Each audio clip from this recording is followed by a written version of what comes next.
Welcome once again to the Holy Land Path. It is such a privilege to have you with us today. We are so glad you've joined us as the third person in the room for this exploration. Yeah, we are absolutely thrilled you're here. We've got a fantastic journey ahead of We us. really do. And, if you close your eyes right now and picture the ancient biblical world, specifically the world of the Gospels, chances are your brain immediately conjures up like a Renaissance painting. Oh, sure, yeah, like the glowing halos and pristine robes. Exactly. You picture these pristine individuals in immaculately draped linen standing quietly on the shores of a glassy, tranquil lake. It's serene, it's quiet, and it's deeply, fundamentally peaceful. But the dirt tells a completely different story, doesn't it? It really does. If you actually look at the archaeological record, the ancient Levant wasn't a peaceful painting. It was a brutally pragmatic, sweat-soaked, heavily taxed industrial landscape. Yeah, a world of complex supply chains and crushing geopolitical weight. Right. And military superpowers that utilize psychological terror as standard foreign policy, and the faith that emerged from this landscape. It didn't happen in a vacuum. It was forged in the absolute crucible of this gritty reality. I mean, it's a difference between reading a polished theological textbook and reading a weathered, mud-stained diary. We tend to sanitize the past to make it more digestible, but in doing so, we accidentally strip away the true gravity of the history. We do. We lose the reality of it. Exactly. When we start looking at the actual physical evidence, the splintered wood, the microscopic ash layers, the discarded tools, the reality is just so much more compelling than the sanitized version. So that is exactly what we are doing today. We are taking a meticulous journey straight into the dirt, the stone, and the mud of the biblical world. And for today's deep dive, we have an incredibly dense stack of sources. Oh, we really do. It's a gold mine. We're synthesizing recent archaeological excavation reports from Jerusalem and the Galilee. We are diving into a highly technical botanical analysis of ancient wood from the Adequate Journal. Which is fascinating, by the way. It is. And we are pulling from expansive historical geographical surveys and leaning heavily on a phenomenal lecture series hosted by the Lynn H. Wood Archaeological Museum at Southern Adventist University. And, our guiding mission for this deep dive revolves around a profound spiritual theme, which is truth and heritage. Truth and heritage. Because in an era where we are bombarded with this relentless flood of digital information, it is remarkably easy to feel unmoored, right? To wonder if these ancient biblical accounts are actually grounded in physical reality. I think we all struggle with that sometimes. Sure. So our objective today is to rigorously examine the scientific and archaeological proofs that anchor these texts to the earth. We want to demonstrate how this incredible physical evidence strengthens our faith and our understanding of the historical reliability of the scriptures. Right, bringing the gritty, vibrant world of the Old and New Testaments vividly back to life. So let's dive right into that mud I mentioned earlier, literally. Literally into the mud. We're starting at the Sea of Galilee in the year 1986. There's a severe multi-year drought ravaging the region, and the water level of the lake, the Kinneret, has dropped drastically. It was a historic low, wasn't it? It was. It exposed these vast stretches of the muddy lake bed. And two brothers from Kibbutz Ginosar, who are, amateur archaeologists, are walking these newly exposed flats. And they spot the faint oval outline of some timbers sticking out of the muck. And this wasn't just a casual find. It immediately triggered a full-blown archaeological emergency. Because of the air exposure? Exactly. Because of the nature of waterlogged wood, the moment those ancient timbers were exposed to the open air and the harsh Middle Eastern sun, they began to rapidly deteriorate. The cellular structure of wood that has been submerged for 2 millennia relies entirely on the water tension inside its cells to keep from collapsing into dust. Oh, wow. So they couldn't just brush the dirt off and take their time. No, not at all. And the water levels were also threatening to rise again. So it initiated this frantic 12-day and 12-night continuous rescue operation. Right. I read they had archaeologists and volunteers literally up to their waists in freezing mud. Yeah, working around the clock under floodlights, racing to extract this vessel. And what they pulled out of the earth was a 27-foot-long, 7.5-foot-wide fishing boat dating precisely to the 1st century. The exact era of Jesus. The exact era. And the vessel is substantial. It featured 8 meters of open wooden deck built to accommodate a crew of 5 men and capable of hauling hundreds of kilograms of fish. Or transporting upward of a dozen passengers. Right. And if you visit the Eagle Alon Center today, you can see it preserved there. But looking at the restored hull is only half the story. The truly groundbreaking insights came from the microscopic analysis of the wood itself, which was detailed in a comprehensive report by Dr. Ella Worker in the Adequate Journal. And the scientific methodology here is just fascinating. I mean, you can't just take a 2,000-year-old piece of disintegrating wood and stick it under a microscope. No, you definitely can't. Dr. Worker took 180 distinct wooden samples from every part of the boat. The strakes, the frames, the keel, the tenons, the pegs. But to stabilize the entire boat, the conservation team had to submerge it in a massive bath of a synthetic wax. Yeah, polyethylene glycol, or PEG. Right. How does that PEG process actually work? Well, it's a marvel of modern conservation. The wax is heated and slowly introduced over years, and it gradually replaces the water inside the cellular structure of the wood. As the wax cools and hardens at room temperature, it acts as an artificial skeleton for the cell walls. Preventing the wood from shrinking and crumbling into powder. Exactly. But that brilliantly protective wax makes botanical analysis incredibly difficult because the sample is now infused with synthetic material. Right, it ruins the sample for the microscope. Yeah, so to actually study those 180 samples, Dr. Worker had to meticulously dissolve the PEG back out of the tiny wood fragments using hot water. Then she used a device called a microtome. Okay, for those unfamiliar, a microtome is essentially a high-precision microscopic belly slicer, right? A deli slicer? Yeah, that's exactly what it is. It uses specialized blades to shave off layers of material so unimaginably thin, we're talking it's just a few microns thick, that light can easily pass through them. That is wild. She took these razor-thin, tangential, cross-sectional, and radial longitudinal slices, mounted them on glass slides, and examined the cellular anatomy under a high-powered light microscope. And that allows a trained botanist to identify the exact species of a tree based on its unique cellular fingerprint, right? Like the arrangement of its vessels and fibers. Precisely. Yeah. And the results of that analysis completely obliterate the pristine, romanticized idea of a beautifully crafted, uniform wooden boat. Yes. When I read the report, I was totally floored. The analysis revealed a Frankenstein's monster of a vessel. It wasn't built from a single sturdy type of timber. It incorporated 11 different species of wood. It's a staggering variety. I mean, the botanical fingerprint identified oak, willow, hawthorn, Christ-thorn, carob, plane tree, sycamore, laurel, Atlantic terebinth, and Judas tree. 11 different woods in one boat. And on top of that, they found cedar used in the construction. And cedar does not grow anywhere near the Sea of Galilee. No, it doesn't. That means it was imported from the north, likely from the mountains of Lebanon. Which tells us an immense amount about the socioeconomic reality of the people who owned it. A boat of this size was a massive capital asset in the ancient world. Oh, huge. It required significant skill to construct, using mortise and tenon joinery. But the presence of 11 different woods, including high-quality imported cedar, right alongside incredibly cheap local scrub wood like willow and hawthorn, it paints a vivid picture of its lifespan. It really does. It's the ultimate ancient equivalent of a working-class family trying to keep a vital piece of machinery alive. Like, I look at this boat and I see an aging pickup truck belonging to a family of independent contractors today. Right, yeah. Their entire livelihood, their ability to put food on the table, depends on that truck running. So when the transmission slips or a fender gets smashed, they don't go to the dealership for pristine factory original parts. You can't afford that. Exactly. They go to a junkyard, they scavenge a door from a different model, they weld a piece of scrap metal over a rust hole, they use duct tape on a cracked hose. They keep it running by any means necessary. That is the perfect analogy. This boat was repeatedly patched, repaired, and cannibalized. They likely scavenged that piece of Lebanese cedar from a derelict, older boat that had been abandoned on the shore, repurposing it to replace a rotting rib in their own hull.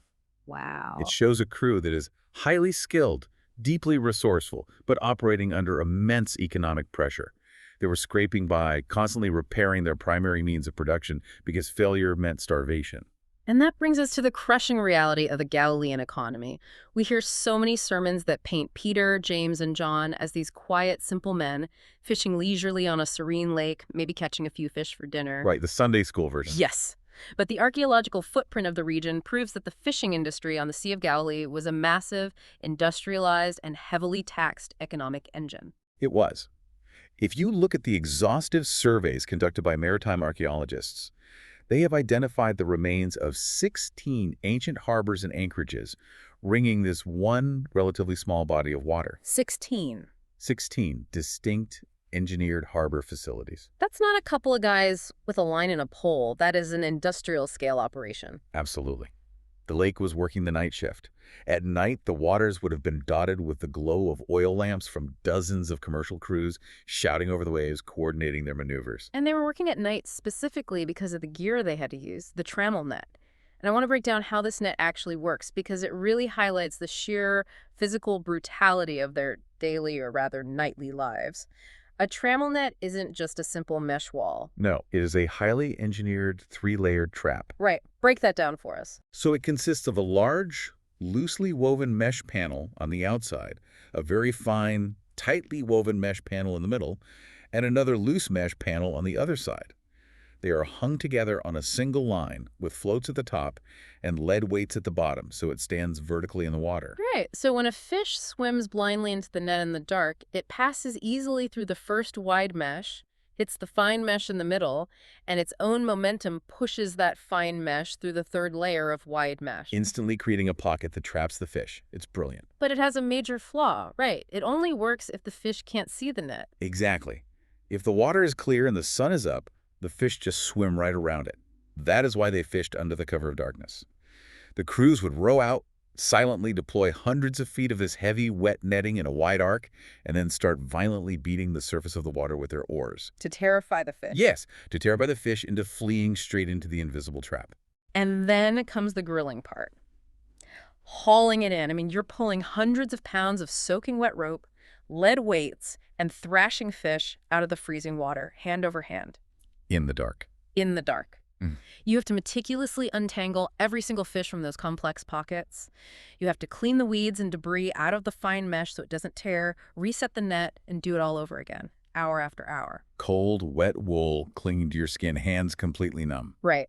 So when Peter tells Jesus in Luke chapter 5, "Master, we have toiled all night and caught nothing," it is not a poetic exaggeration. He is reporting a physically devastating, exhausting 12-hour shift of manual labor that yielded zero economic return. But, the physical labor was only half the burden. The truly crushing weight on these fishermen was the economic and political machinery of the Roman occupation. The fishermen didn't just go out and catch whatever they wanted for themselves. The water was owned by someone. Exactly. The water itself and every living thing in it was considered the personal property of the ruler in this region, Herod Antipas. The same ruler who held immense power over Galilee. So you couldn't just drop a net. You had to lease the right to fish. Precisely. And those fishing leases were highly structured and subleased. The rights flowed from Herod's royal administration down to regional tax farmers, who then brokered them to local syndicates and fishing families. And at every single step of that bureaucratic ladder, a percentage of the catch was extracted. And we see the literal architecture of this extraction right in the biblical text. In Mark chapter 2, Jesus is walking along the waterfront in Capernaum, the main fishing hub, and he sees Levi Matthews sitting at the tax booth. Yeah. He's not sitting at a random desk in the middle of a field. He is stationed at the customs office on the shoreline. The location is critical. A toll office on the Capernaum waterfront would have been specifically designed to monitor the harbor traffic, enforce the fishing leases, and collect the harbor dues on every pound of fish brought to shore. So Matthew, the man Jesus calls to join his inner circle, was in all likelihood the very official extracting daily tolls from Peter, Andrew, James, and John. Almost certainly. They were on opposite sides of a deeply resentful systemic economic conflict. Peter is freezing in the dark doing the labor, and Matthew is sitting in the toll booth at dawn taking a huge cut of the profit. And yet, both are called to follow the same master. That social dynamic among the disciples must have been incredibly tense. Oh, absolutely. How much of the fishermen's yield was actually being taken by the system? Well, historians and economists debate the exact margins. But when you combine the royal lease fees, the harbor tolls, the municipal taxes, and the required religious tithes, it is conservatively estimated that the bureaucratic machinery extracted between 30 to 40% of everything a fishing family produced. Wow, 30 to 40%. Yeah, and to give you a sense of the scale of wealth flowing upward, the ancient historian Josephus records that Herod Antipas drew an annual revenue of 200 talents from his territories of Galilee and Perea. And 200 talents is an almost unfathomable amount of money in the ancient agrarian world. We're talking about the equivalent of 1.2 million days of back-breaking human labor stripped from these small villages, these fields, and this lake, and funneled directly into Herod's coffers. To fund his lavish lifestyle and political ambitions. Exactly. That staggering geopolitical weight is what was resting on Peter's shoulders when he pushed his boat off the shore every night. Which fundamentally reframes how we view the calling of these disciples. This massive economic structure and their ability to navigate it proves they were not impoverished beggars. No. You do not secure a royal fishing lease, maintain a massive 27-foot capital asset patched with imported cedar, and manage harbor tolls if you're destitute. Right. And the Greek text of the New Testament actually confirms this completely. When Jesus calls James and John the sons of Zebedee in Mark chapter 1, the text says they left their father in the boat with the hired men. Yes. The Greek term used is misthutoi, which literally means wage-earning employees. So Zebedee's operation wasn't just a father and his two sons scraping by. It was a substantial commercial enterprise with a payroll. When James and John abruptly walked off the job to follow Jesus, the business didn't instantly collapse because they had hired staff to keep the nets in the water. Furthermore, in Luke 5, when they bring in the miraculous catch of fish and the nets are breaking, Peter signals to his partners in the other boat. The Greek word Luke uses for partners is koinonoi. Koinonoi. It is a highly specific legal and commercial term. It denotes shareholders or associates bound together in a formal business consortium. It's a contractual partnership. Wow. And it's fascinating that this commercial term for a shared enterprise is the exact root word, koinonia, that the Apostle Paul will later use to describe the profound spiritual fellowship and shared communal life of the early Christian church. Oh, that is a beautiful connection. So Peter is a managing partner in a commercial fishing syndicate. He owns a house in Capernaum. He commands hired laborers. He's tied into a major economic hub. And the product they are generating, the fish, isn't just being sold out of baskets in the local town square. Not at all. They were feeding into a highly organized international export chain. Just a few miles down the western shore of the lake is the city of Magdala. Its Greek name was Tarikiae, which translates literally to the place of processed fish. An entire urban center whose civic identity is branded around fish salting vats. And honestly, imagine the sheer, overwhelming smell of a city dedicated entirely to gutting, salting, and drying fish in the Middle Eastern summer heat. Oh, I'm sure it was visceral. Yeah. But it was incredibly lucrative. Fresh fish spoils in a matter of hours in that climate. But if you process it, salt it, and seal it in ceramic jars, it becomes a durable commodity. Yeah. Archaeologists excavating Magdala have unearthed an enormous, highly engineered harbor quay running nearly 90 meters along the shore, specifically built to handle heavy cargo vessels. The ancient geographer Strabo even wrote about the lake, specifically praising its output of excellent fish for pickling. So the fish that Peter dragged out of the water at 3 in the morning, exhausted and freezing, could very well end up, weeks later, being traded in the markets of Alexandria or sitting on a dining table in Rome. Exactly. His local grueling labor was directly tied to the bloodstream of the Roman Empire's economy. Which brings us to the profound spiritual application of this entire section. When we examine the calling of the disciples through this archaeological and historical lens, the true weight of their decision comes into sharp focus. It really does. The common narrative that they were just simple, destitute men with absolutely nothing to lose by walking away is entirely backwards. They had everything to lose. Everything. They were walking away from a massive capital asset. They were walking away from a complex, lucrative business partnership. They were abandoning a payroll, a home, a specialized skill set, and a predictable, structured place in their society. When the Gospel of Luke states that they left everything and followed him, that word everything isn't a hyperbolic metaphor. It was a tangible, functioning economic reality. The profound nature of their faith wasn't born out of a desire to escape a miserable, impoverished existence. Right. It was the radical willingness to leave a life that completely made sense, like they had built with their own calloused hands, and step into the absolute, terrifying unknown simply because this rabbi said, "Follow me." The cost of their obedience was staggering. And if they walked away from this massive commercial hub, we need to look closer at the actual center of that hub. That transition of ideas leads us directly from the boats on the water to the very infrastructure that processed this industry. The Capernaum.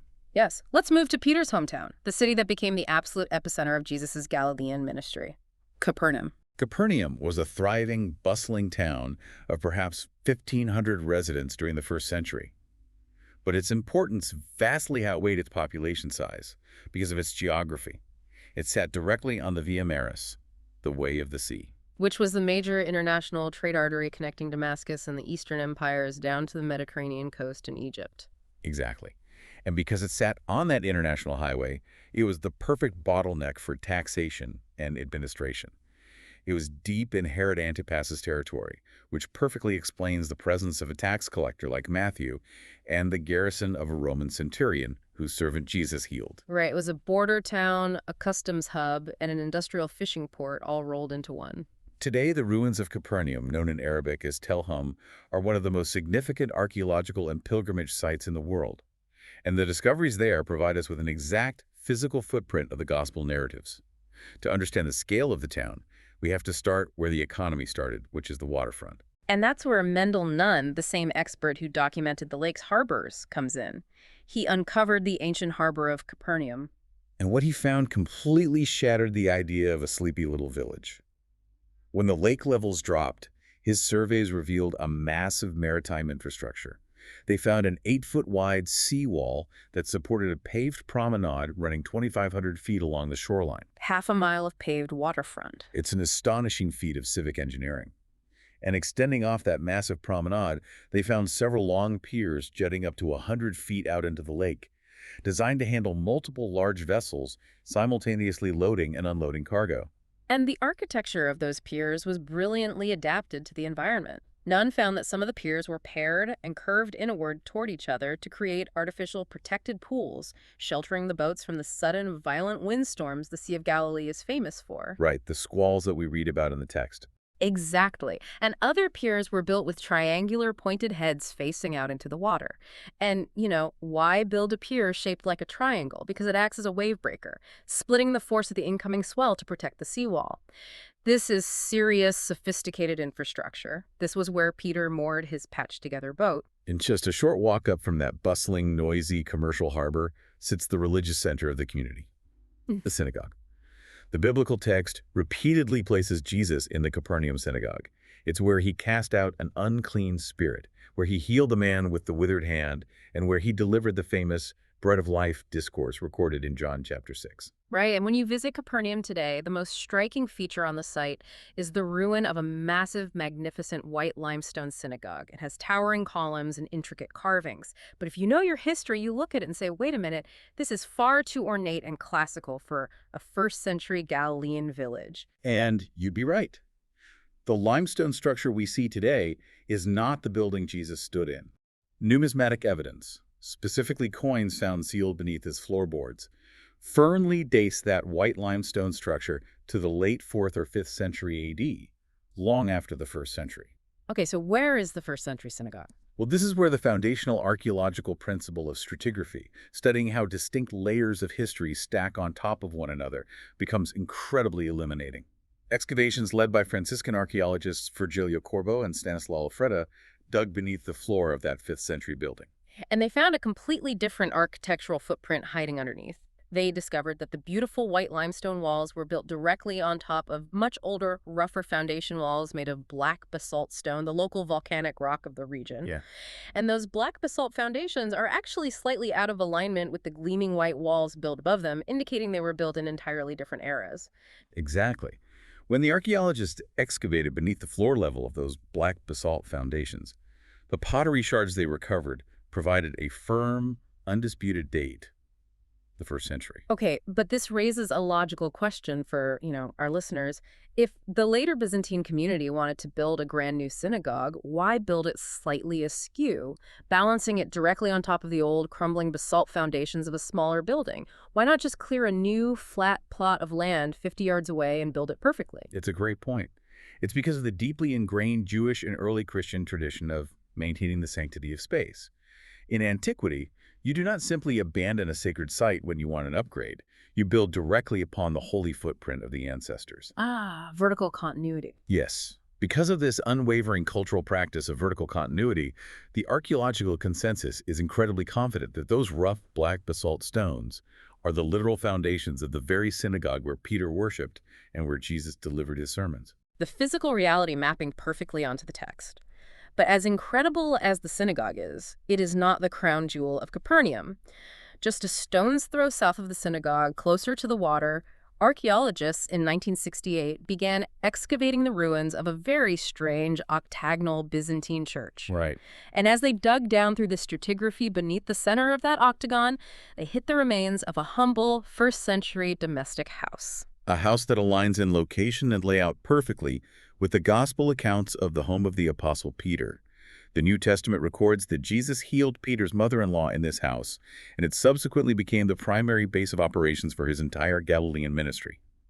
Crowds gathered at its door, men dug through its roof to lower a paralytic. It was the nerve center of the early movement. Now, this is where I have to pause and push back on behalf of the skeptical listener because, frankly, it sounds way too good to be true. Sure. You dig under a church and you just happen to find the house of the most famous apostle right where you wanted it. How does the scientific discipline of archaeology prove this isn't just an ancient tourist trap? People in the ancient world were more than capable of assigning a holy name to a random old building just to collect donations from gullible pilgrims. How do we know this is real? It is the absolute right question to ask. Archaeology cannot read a nameplate on a 2,000-year-old door. What we do instead is look at the behavioral evidence left behind in the dirt.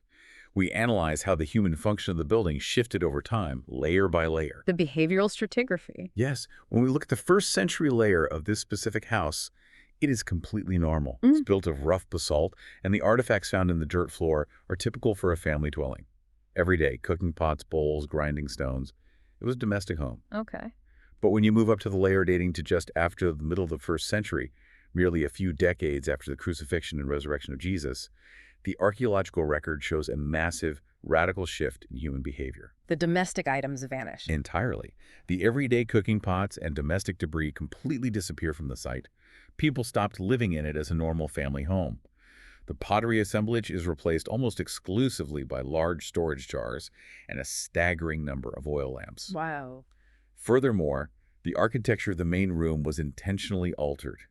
It was enlarged, and its rough stone walls were plastered from floor to ceiling. And plastering the walls of a humble, working-class domestic house in a Galilean fishing village in the first century was highly unusual. It would have been a significant, completely unnecessary expense for a fisherman. It was incredibly rare. You only do that if the function of the space is elevated to a public or ceremonial level. The overwhelming archaeological consensus is that this specific house was intentionally transformed into a domus ecclesia, a house church. Incredible. It ceased being a private dwelling and became a communal, venerated gathering space for the earliest generation of Christians. And the proof of what they were doing in that plastered room is literally written on the walls. Yes. Excavators found over 100 pieces of graffiti etched into the surviving plaster, dating primarily from the 3rd and 4th centuries. These inscriptions were written in Greek, Syriac, and Hebrew. And they aren't just random scribbles. They feature Christian symbols, crosses, and specific invocations naming Jesus as Lord, Christ, and the Most High. It is irrefutable physical proof of continuous veneration. The people in the first century knew this house was special.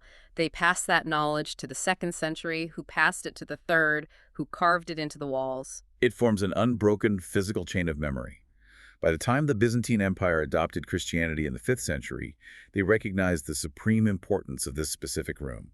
To protect it and enshrine it, they built a magnificent octagonal martyrium church, a church designed with concentric octagons to focus the worshippers' attention entirely on the center point. Which was the preserved room of Peter's house below. Exactly. And crucially, we have the historical travel logs to corroborate the dirt. The early Christian pilgrims, I love this part because it links the archaeology to the written historical record. We possess the surviving diary of an intrepid pilgrim named Egeria, who traveled through the region around 380 AD. We also have the writings of the anonymous pilgrim of Piacenza from around 570 AD. Both of these independent travelers explicitly testify in their journals to visiting the church in Capernaum that was built specifically over the home of the Apostle Peter. That is just amazing. The stratigraphy matches the architecture, which matches the historical geography, which matches the early pilgrim accounts, which matches the biblical text. It anchors the faith not in a mythical, nebulous realm, but in a very real geographical footprint. You can stand in the ruins of that octagon today and know you are standing over the epicenter of the gospel narrative. But while Capernaum was Peter's ministry base, it wasn't where he was originally from. Right, he was from Bethsaida. Yes. The Gospel of John tells us that Peter, Andrew, and Philip were from a town called Bethsaida. The name literally translates to House of the Fishermen. And unlike Capernaum, which has been known and venerated for millennia, the exact location of Bethsaida has been the subject of a fierce, decades-long debate among scholars and archaeologists. The search for Bethsaida represents a classic historical geographical puzzle. For years, there have been two primary archaeological sites vying for the title of biblical Bethsaida. Right, what are they? The first is a site called Et Tel, which is situated about a mile-and-a-half inland from the current northern shoreline of the Sea of Galilee. The second contender is a site called El Araj, located directly on the coast, a mere 220 yards from the water. And we are leaning heavily here on the recent paradigm-shifting research of Dr. Stephen Notley, a historical geographer, and Dr. Mordechai Aviam, the lead archaeologist excavating El Araj, and their primary argument against the inland site of Et Tel seems so grounded in basic functional logic. Yeah, it really is. If the town is literally named House of the Fishermen, and it produced a syndicate of professional fishermen like Peter and Andrew, why on earth would it be located a mile and a half away from the lake? Exactly. It defies all socioeconomic logic. As we established earlier, the Galilean fishing industry required massive infrastructure harbors, seawalls, processing vats, heavy nets. A fishing village, by sheer necessity of its daily operation, must be located directly on the coast. You cannot drag a 27-foot boat or hundreds of pounds of wet trammel nets a mile and a half inland every morning. No, it's impossible. Recognizing this fundamental geographical discrepancy, Dr. Notley and Dr. Aviam focused their extensive efforts on the coastal site of El Araj. And the stratigraphy they dug through at El Araj is a perfect example of how complex these tells can be. They had to dig down through a Crusader-era sugar-producing operation. Which, while a fascinating piece of medieval industrial history, was essentially just a layer they had to document and bypass to reach the Roman and Byzantine periods. But beneath the thick ash and stonework of that Crusader sugar factory, they made a monumental discovery: the pristine walls of a massive Byzantine basilica. We're talking about an imposing church structure measuring 52 by 89 feet, adorned with intricate mosaic floors. And the reason finding a Byzantine basilica exactly there is so crucial is because of a historical breadcrumb left behind by an 8th century traveler. Right.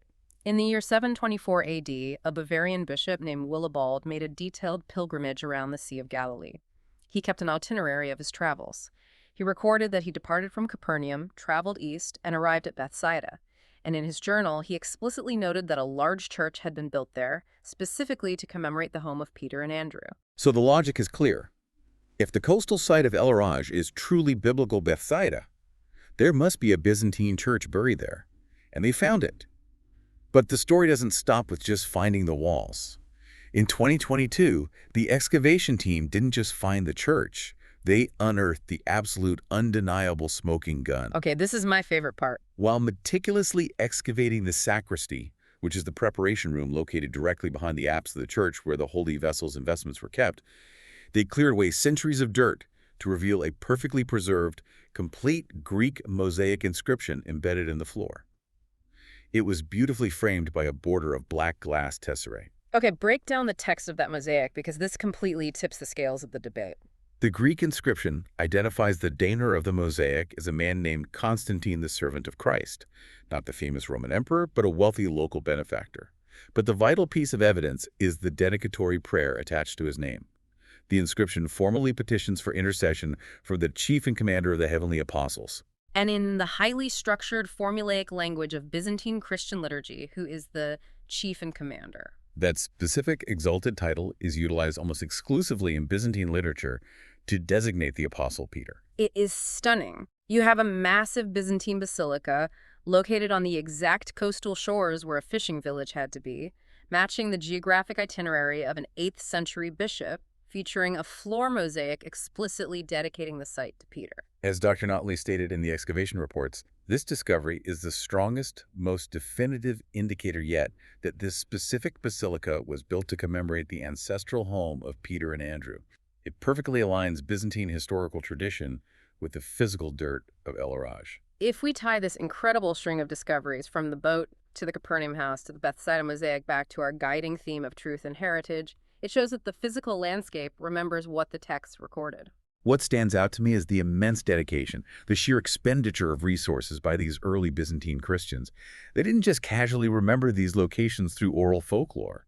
They invested vast amounts of wealth engineering octagonal martyriums, hauling limestone, laying down thousands of gold-gilded glass mosaics to forcefully, physically mark the geography of the Gospels. Wow. Their historical dedication is what allows modern believers to confidently stand in the exact geographical footprint of the Bible. It forcefully validates the historical reality of the text. It proves the narrative didn't happen in some mythical, nebulous realm. It happened here, on this specific dirt, beside this specific water. It turns a two-dimensional story into a three-dimensional, tangible reality. Okay, we have spent a lot of time exploring the first-century Roman period with the fishermen of the Galilee. Now we are going to pivot. Okay, where to? We're going to use a thematic bridge to cross over into an entirely different era. We've seen how Byzantine empires built glorious monuments to commemorate the birth of this faith. But what about the empires that tried to wipe the ancestors of these very people off the face of the earth? No. We're transitioning deep into the Old Testament sandbox, the Iron and Bronze Ages. We are going to lean heavily into the exhaustive lecture series provided by the Institute of Archaeology at Southern Adventist University. And the focus here is proving the terrifying geopolitical reality of the Old Testament narratives. And if you're discussing terrifying geopolitical realities in the ancient Near East, all roads lead to the Assyrian Empire. Dr. Constance Gaines' research on the Assyrian war machine provides a chilling, meticulously documented backdrop to the histories we read in the books of Kings and Chronicles. It truly is chilling. You know, it is so easy for us in the modern world to read the Old Testament in a comfortable vacuum. We sit in air-conditioned rooms, in comfortable chairs, and we read these texts primarily as theological books or collections of moral fables.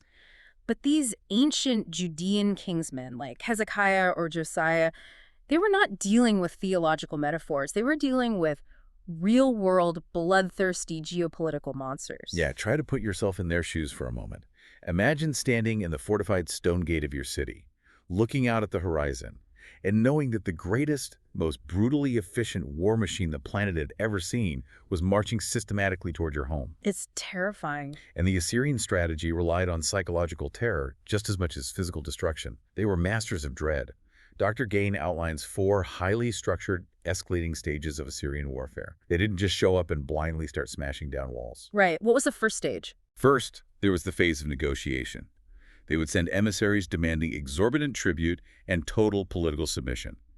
If the city-state refused, they escalated to the second phase, intimidation. And intimidation is what the Assyrians are infamous for in the historical record. Yes. They would march their massive, highly disciplined armies within sight of the city walls. They would publicly display the flayed skins of the leaders of neighboring cities they had already conquered.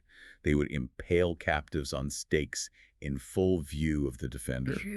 They weaponized sheer, unadulterated terror to shatter the morale of the city and force a surrender without a fight. If intimidation failed, they moved to the third phase. Attack. Direct, violent assault on the outer defenses. And only as an absolute final resort did they engage in the fourth phase, siege warfare. Because sieges were grinding, slow, and enormously costly in terms of manpower and resources, so they preferred terror. Exactly. But the most fascinating aspect of their military strategy is that their motivations weren't purely economic or political. They were profoundly religious. Completely. The Assyrian state operated under what they firmly believed was a divine mandate from their chief national god, Ashur. They believed it was their sacred cosmic duty to constantly conquer, expand their borders, and bring foreign nations into submission to Ashur. The king was the instrument of the god. Yeah. Because of this, they would meticulously divine the will of the gods before launching any military campaign through a highly specialized practice called extispacy. Okay, we have to explain extispacy because it is a perfect example of how alien and morbid the ancient world was compared to ours. Go ahead, set the scene. It is the formal practice of sheep liver divination. The Assyrian military relied on specialized priests known as baru. Before a battle, these priests would ritually sacrifice a sheep, carefully extract its liver, and examine it in minute detail. They would look at the shape of the lobes, the presence of any cysts or anomalies, the coloration, and the pathways of the veins. They would then compare these organic anomalies against incredibly detailed, standardized clay models of livers, which served as cultic reference charts. to determine if the gods favored their attack or predicted disaster. So you have a highly organized, technologically advanced, religiously zealous, and brutally cruel army marching on the kingdom of Judah, confident that their God has ordained your destruction via the reading of a sheep's liver. It is a nightmare scenario. A total nightmare. And archaeology provides us with the exact, undeniable physical evidence of these catastrophic attacks. Let's look at the city of Lachish. Lachish was the second most important, heavily fortified city in the entire kingdom of Judah, strategically guarding the primary approach to the capital of Jerusalem. Dr. Michael Hazel, who co-directed the expansive fourth expedition to Lachish, detailed the overwhelming, catastrophic evidence of its destruction. Archaeologically, we're focusing on the stratum they designate as Level 3. Level 3 is the massive destruction layer left by the invasion of the Assyrian king Sennacherib in the year 701 BC. The Bible explicitly records this exact siege in 2 Kings, 2 Chronicles, and the book of Isaiah. And the dirt confirms the text with devastating clarity. At Lachish, excavators discovered the massive Assyrian siege ramp, an enormous engineered mountain of thousands of tons of piled stones pushing up against the city walls. It is the only physical Assyrian siege ramp ever found in the entire ancient Near East. That's incredible. Inside the city walls, they uncovered a staggering volume of weaponry. Thousands of iron arrowheads, heavy stone sling bullets, and a thick, suffocating layer of black ash covering the completely destroyed city, marking the inferno that consumed it. But amidst all that clear, perfectly dated evidence of an 8th century Assyrian destruction, Dr. Hausel's team found an anomaly. And I love this because nothing is ever perfectly clean in archaeology. They found something in that ash layer that really makes you scratch your head and must have been incredibly frustrating to date at first. Oh yes, buried right in the middle of the ash and debris of Sennacherib's 701 BC attack, the team discovered a carved Iron Age Egyptian scarab seal. And etched clearly into the bottom of this scarab was the royal throne name of Thutmose III. Thutmose III. He was a legendary Egyptian pharaoh from the 18th dynasty. He reigned hundreds and hundreds of years before Sennacherib or Hezekiah were even born. Some biblical scholars even propose him as the pharaoh of the Exodus. Right. So the obvious question is, what in the world is a 500-year-old Egyptian artifact doing sitting right in the middle of an 8th century Judean destruction layer? It's a fantastic puzzle, and it speaks to how humans interact with history. Thutmose III was an unparalleled conqueror, the Napoleon of Egypt. He led 17 massive military campaigns into Canaan, establishing total Egyptian dominance over the Levant. Because of his legendary status, over 10,000 scarabs bearing his name have been found across the ancient world. Ah, so they were common. Dr. Hazel explains that over the centuries, his name morphed into a symbol of immense power. Objects bearing his cartouche became protective talismans, prize heirlooms. This specific scarab was likely held for generations by a wealthy Judean family, or an elite official in Lachish as a symbol of prestige. Oh, that makes so much sense. During the utter chaos, slaughter, and fire of the Assyrian breach, it was dropped or lost, sealing a 500-year-old Egyptian memory permanently inside an Assyrian destruction layer. It's the beautiful, messy reality of stratigraphy. You have the ghosts of different empires completely jumbled together in the dirt. And this validation of the biblical destruction accounts isn't isolated to Lachish. We see this exact kind of corroboration across multiple biblical border cities. Dr. Hazel also detailed an important pilot excavation in the north, at the massive, sprawling site of Hazor. They specifically targeted the northern gate of the lower city. And Hazor is a critical biblical site. The book of Joshua explicitly describes it as the head of the northern Canaanite kingdoms, conquered and burned by Joshua, and later massively fortified by King Solomon. Exactly. To properly understand the destruction of Hazor's late Bronze Age gate, the Canaanite era, the team didn't just use pickaxes and brushes. They employed cutting-edge microarchaeology, specifically a technique known as FTIR spectroscopy. That stands for Fourier transform infrared spectroscopy. Which sounds incredibly intimidating. Let's break down how that actually works for us non-scientists. What is an archaeologist doing with infrared light? Essentially, FTIR spectroscopy is a way to analyze the molecular composition of microscopic sediment samples. When you shine infrared light through a sample of dirt or clay, the different chemical bonds in the minerals absorb that light at specific measurable frequencies. Okay. By measuring which frequencies of light are absorbed, the machine can perfectly identify the minerals present. But here is the crucial part for archaeology. When clay or soil is exposed to massive, catastrophic heat like a city burning to the ground, the atomic structure of the minerals actually changes. So the machine detects that change. Right, FTIR can detect those changes, essentially acting as a fossilized thermometer. Yeah. It allowed the team to precisely identify the original pebblestone pavement of the gate and provided a microscopic, undeniable signature of the intense fire that destroyed the city, aligning perfectly with the biblical claim of its fiery destruction. And the corroborating sites just keep stacking up. We have Dr. Bryant Wood's extensive multi-year excavations at Khirbet El Makwatir. He has provided deeply compelling evidence that this site is the lost fortress of Ai, a pivotal battle site detailed in the Book of Joshua. Yes. His team uncovered a massive city gate, a definitive destruction layer by fire, and late Bronze Age pottery right in the geographic location where the biblical text dictates Ai should be. We also have the vital work of Matthew Bronson at Tel Burna, which scholars identify as the biblical city of Libnah. His excavations uncovered imported late Bronze Age Cypriot storage jars, intriguing cultic masks, and multiple distinct destruction layers that correspond perfectly to the recorded biblical invasions of the Egyptian pharaoh Shishak and later our old adversary Sennacherib. And we absolutely cannot forget Dr. Yosef Garfinkel's revolutionary, paradigm-shifting excavations at Khirbet Kiafa, the heavily fortified garrison overlooking the Valley of Elah, the exact geographical stage where the Bible says David fought Goliath. Oh, definitely. All of these expansive digs are systematically pulling the Old Testament narratives out of the realm of theoretical myth and planting them firmly, undeniably, in the verifiable dirt and ash of the Levant. Which brings us perfectly to our final and perhaps most intimate discovery. We have spent this section exploring how massive empires clashed, how kings strategized, and how enormous fortified cities were burned to ash.